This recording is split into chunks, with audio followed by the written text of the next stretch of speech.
Hello and welcome back to the Food Code. Hello, friends. Today we are talking. Isn't that what Joe Rogan does? Hello, friends. Could be. I think he does. I love Joe Rogan. I do too. He's so smart, that guy. He is. He's like, I like how he is. I feel like he is a very unbiased person, but like a realist in an extent. Like he just knows so much about so many things, and he has some of the best people on his podcast. The only thing I don't love is their podcasts are super long. And there's 15 minutes of ads in the beginning. Like I usually just scroll through, but hey, if anyone wants to come bombard us with paying us to do this podcast, I'll take 10 minutes of ads in the beginning too. That that he got bought out by Spotify, so he can only be on Spotify now. Yep. And I don't remember the exact amount, but it was millions. Was it? I think it was millions. If not, it was millions for him to sit and talk and interview people. It's amazing. I want that job. Yeah, I mean. Seriously though, guys, if anyone wants to pay Liz and I we should talk. Some other podcasts, I hear them, they have like a kind of like a GoFundMe account where it's like the listeners can just pitch like $5 and say thank you. Oh, that'd be nice. I don't like feeling like I'm having handouts. I'm talking about companies. If you know of any companies that would want to sponsor the Food Code, there's so many things. That's the hard thing. We need more listeners, guys. Expand the listenership, because that's how we get. That's like this. Like subscribe. Make sure you subscribe to the podcast. Make sure you like it. Leave comments. That is how we get more likes and listens. And the more people we have, the more like discounts we can get with companies that we can give to people and benefit the listeners at the end of the day. We have to rank. You need to rank. Yes. And we're pretty well ranked typically. The last couple of months, for some reason, I don't know why, we've kind of fallen down on the charts. We're usually in the top 100 for nutrition, but the last month or so, we've kind of like fallen into like 100, 150, which is very strange. So I don't know if it's that people are out and about and they forgot about podcasts again. True, because not everyone's at home anymore. But here's the thing that we would ask all of you to do is share this with a friend. So yes, you can of course take a screenshot, tag us on Instagram. That would be fantastic. But literally send a podcast, whatever one is your favorite, send that episode to a friend and introduce them to the podcast. Yeah. That would be a gift that would be tremendous for us. Totally. I try to share all my favorite podcasts with people. Liz and I might do like a favorites episode. We were talking to some of our clients and we were like, would you guys like, and let us know, would you guys like a podcast of Liz and I kind of just like talking a little bit about life and our craziness, or like we talked about having our husbands on the podcast, which I think would go horribly. I feel like we would just fight and it would end. And I feel like they would not be up for it. Art does want to come on. He wants to talk about strength training, which I think would be really good. But I know he doesn't want to be on camera. He's camera shy, and Nick is kind of camera shy. He edits these podcasts, so he'll hear me say that. But that's okay. He knows he's camera shy.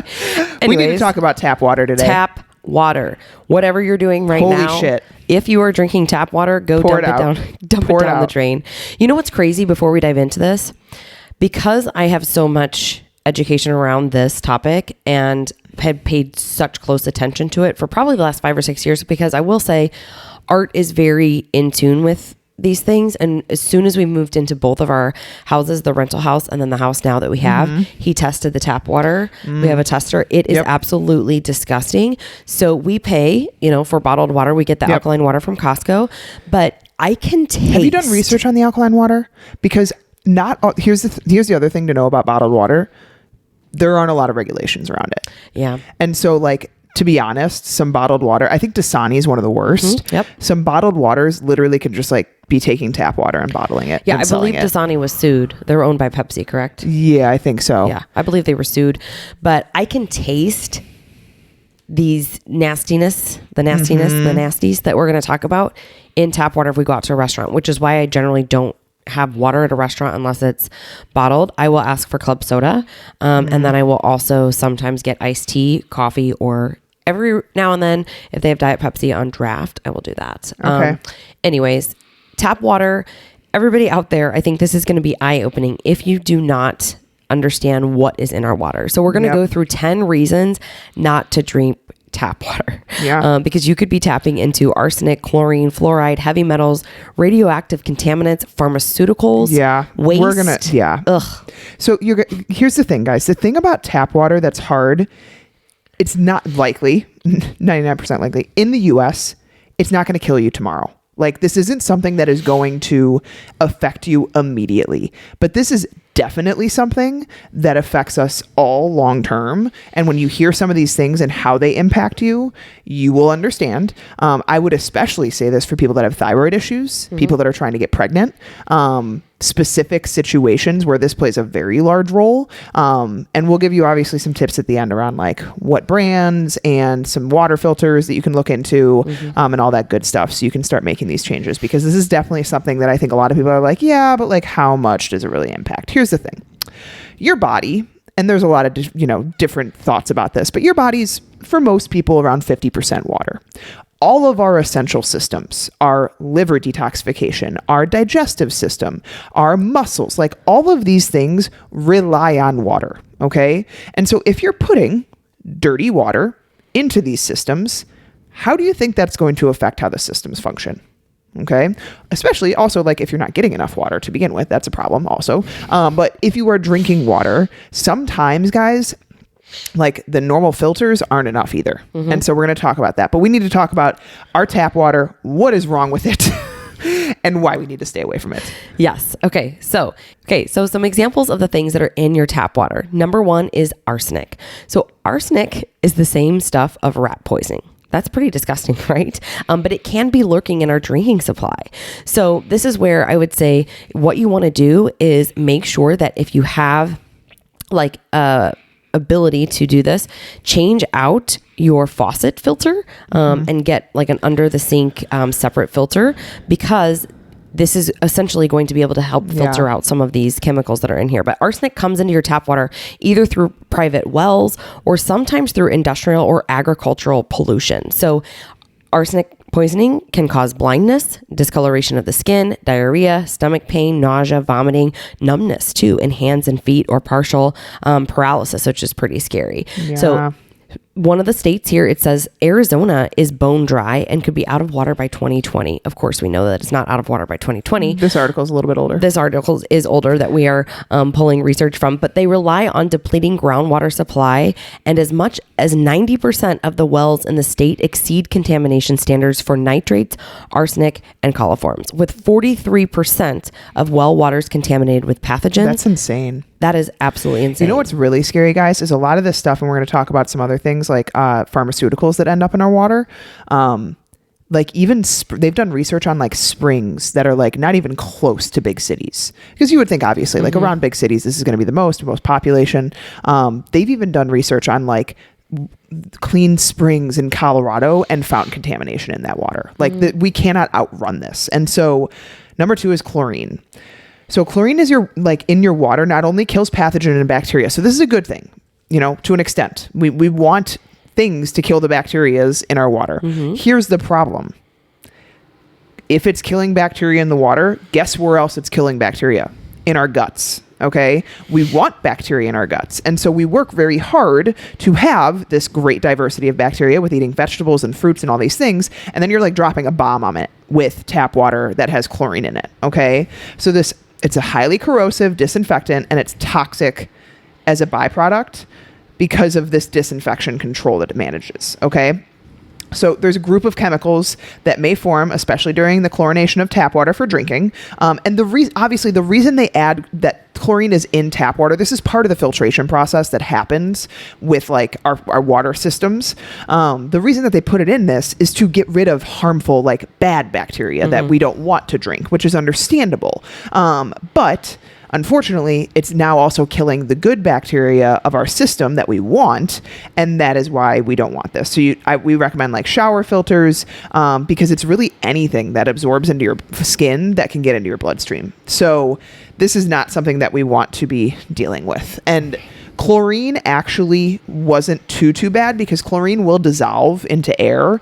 Chloroform is what they've started adding, and that stays in your water. And so that's where we've started to come in with a problem. And the next one is controversial. So fluoride is something that people are kind of becoming a little bit more aware of, right? And it's a neurotoxin essentially from our public water supply. So while this is in a lot of like, the different waters, like in different regions, the thing to know here is that in order to filter it out of your water, you need to have specific filters. Yeah. You can't just use like a Brita standard filter. So yeah, Brita doesn't get rid of fluoride, and Brita doesn't get rid of everything actually. Mm-mm. The Berkey one is something that I've actually heard a couple people recommend, but you have to get add-ons of the fluoride filters to be able to remove the fluoride from the water. And that one's a big one that you definitely don't want in your water. But unfortunately, like most places are not filtering fluoride out. Most places, like fluoride is definitely something that most water systems do not get rid of. Yeah. So you might want to look into, a really high quality water filter. Like Becca just mentioned, Berkey is one that has a few different types. It's only a few $100. I actually was looking at it. Mm-hmm. I want the one that goes under the sink. Yeah. It's about $500 or $600. Reverse osmosis? Yes. Yeah. That's the one. Yeah. I've actually, I'm not entirely sure. I was listening to another like podcast on this in particular. They said the reverse osmosis is maybe not the best. Apparently it doesn't remove the fluoride in particular. You might have to get like a separate fluoride. Yeah. Okay. Yeah. All right. Moving on. Heavy metals. So this is one that is very important to pay attention to because we really don't want heavy metals in our body. No. But you can actually get water testers and it will test for these things. We have one. So I'm just going to list them off here. So aluminum is the toxic metal that poses increased risk of Alzheimer's disease, dementia, Parkinson's, and brain deformalities. Cadmium gets into tap water through old pipes as well as runoff from paint and old batteries and discharge from metal refineries. Pretty gross, so pretty scary. Chromium. So natural chromium comes from erosion of rocks and soil, but chromium-6 is a man-made discharge from steel and pulp mills. So it's chromium-6 that's highly toxic and carcinogenic. Okay, so we don't want that in our water. Copper.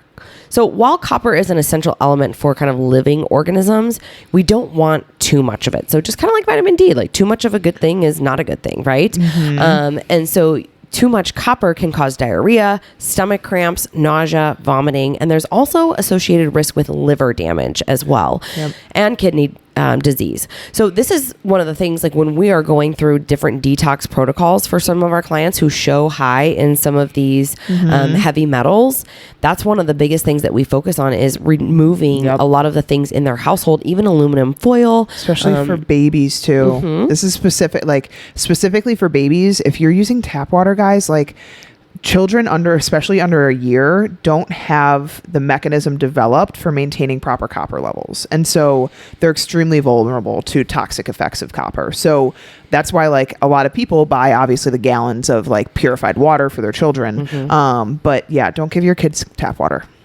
Please. No. Okay. So the next one is the big one that I think is probably for me, like the most disturbing, like deep down in my soul, is the pharmaceutical drugs. So like the pharmaceutical drugs, herbicides and pesticides, I'll say. So like arsenic, Liz already mentioned, herbicides and pesticides, more often than not, these sneak into the water supply, particularly in groundwater of like agricultural regions. Thankfully, the Berkey water filtration removes these. But the biggest one is pharmaceutical drugs. So you guys, when people take pharmaceutical drugs, they pee them out into our water supply and it does not fully get filtered out. Okay. And so we're talking like antibiotics, antidepressants, anti-anxieties, painkillers, birth control. This I would say is extremely important, especially if you have a daughter that is growing up that has fluctuating hormones. Like this is probably the number one reason, like we're going to have a girl. And I'm not saying that like no one else this matters for, but for a developing young girl, this is extremely important. And so I plan on getting one of these. I was like, would it be bad to put this on my registry? Like the Berkey water filter. And so we need to understand even small amounts of these things. Like obviously you're not getting the same dose that person that just took it and peed it out is getting. Like you're getting smaller doses, but getting them chronically over time, it's an accumulation effect. And so that's a huge one that I say, like, you cannot just drink tap water. We have to get filtration systems. Mm-hmm. Yep. Other things that can be in tap water are unnecessary man-made additives. So some people, as you mentioned before, Becca, like fluoride is kind of controversial, right? Yeah. Some people argue that it's an unnecessary additive, but there are other things that also come into our water for various reasons. So number one is phosphates, which is an inorganic chemical made up of the salt of phosphoric acid. And actually, this is interesting because in Texas, some of their water supply is being treated for having too much iron and manganese.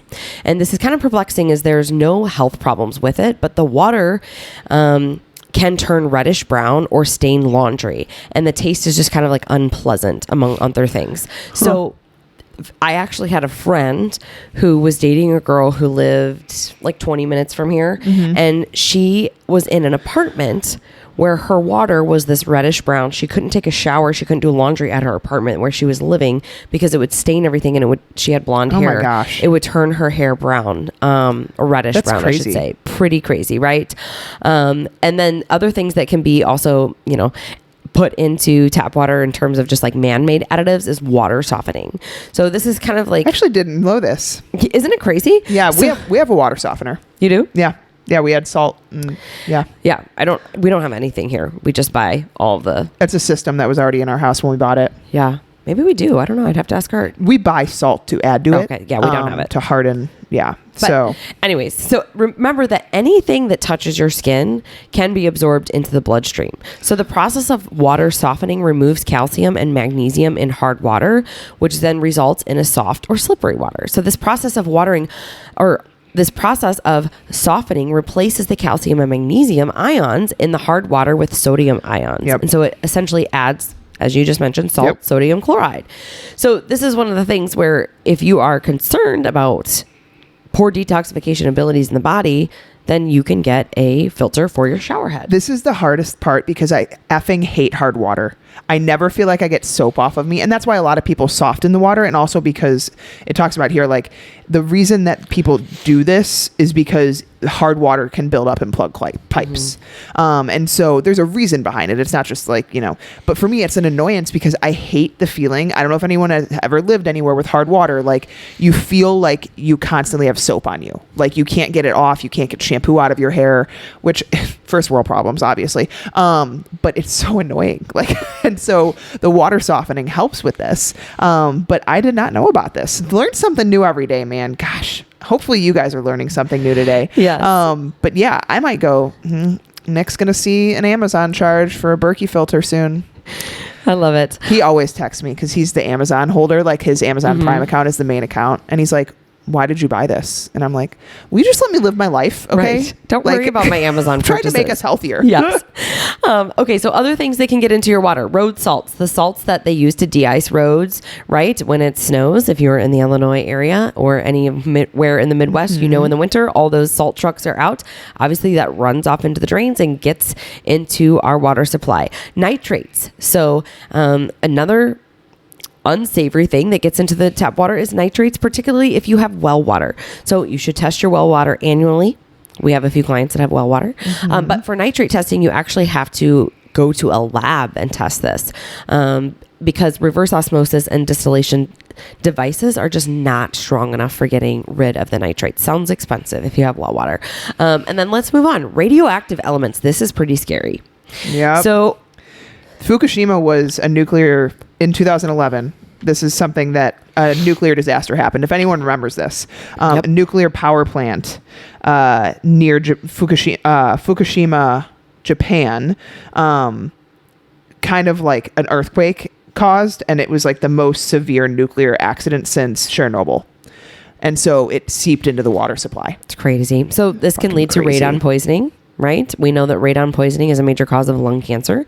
And a lot of people only attribute it to cigarettes and tobacco, but it can actually come from your water supply. Yep. All right. 2 more here. The last one is going to, I think, be a pretty big eye opener for people. But number 9 is plastic. So the stuff that makes plastic products flexible is diethyl pithenate. You guys, some of these words are really hard to say. I just totally botched that. Diethyl phthalate. I think the P is silent. Phthalate. Bailey. Don't judge us, guys. You guys try coming to say these words sometimes. All of the chemicals and the enzymes and all these things have really hard to pronounce words. Yes. So anyways, it's a deadly toxin that gets into the water, right? And carries increased risk of cancer, in addition to stunting growth and kidney and liver issues as well. So last but not least, this is the one that freaks me out the most. Viruses, parasites, bacteria, and cyst. Oh. Gross. So that makes me throw up in my mouth a little bit. This is definitely, if there was one reason why I would not drink tap water, it is this right here. So we know that a lot of people have bad bacteria in their gut, and you can contract parasites from a variety of things. You can get it when you're traveling. You can get it from undercooked meat. You can get parasites from a lot of different things. Okay. But there are a few bacteria that thrive in warm water. So Legionella is one, and this is something that can result in Legionnaire's disease, which is a type of pneumonia. E. coli, this is really, common, and is also cause for concern because it can be a deadly threat to some people. Yep. So here's the thing. This is why they put chlorine in water, to kill a lot of these bacteria, to kill a lot of these parasites. This is why we have water systems in place. This is why our cities and municipalities filter our water to an extent. But you guys, it doesn't do it all. That is why other water filtration systems exist. So there's actually a top 10 list. Thank goodness Chicago's not on here. Chicago's actually got, Lake Michigan's pretty good water. But there are dozens of, things that are hidden in our tap water. Obviously, the top 10 cities: number 1, Pensacola, Florida; 2, Riverside, California; 3, Las Vegas, Nevada. Shocker. Wonder how many drugs are in that water. Right. Riverside County, California; Reno, Nevada; Houston, Texas; Omaha, Nebraska; North Las Vegas, Nevada; San Diego, California. A large homeless population. That's not surprising. And then Jacksonville, Florida. You can actually go to a website called ewg.org. So EWG is the environmental. It's an environmental website, and you can actually type in your zip code and find out like what's in your water in that area. Like Liz was saying, you can also get testing strips and test your water in your house. But if you are buying bottled water, things like I pulled up a list. Best overall, they kind of do 2021 greener choices. Best overall is the Plus Essential Water. So this is an ionized water, but it's I know the bottle. It's like a clear bottle, but it has a black with a red plus. That's a really good one. Budget wise, Aquafina is a decent one. Voss. I remember making fun of Voss. Voss water. Believe it or not, guys, it's the best one. It's the top one. Fiji is best flavor, voted best flavor. Hands down. I will pay $5 for a bottle of Fiji water. It's so good. So funny story, super random. My dad has invested in the springs near the same area as the Fiji. So the Fiji water supply, guys, I don't know if you know this, is kind of like a crisis.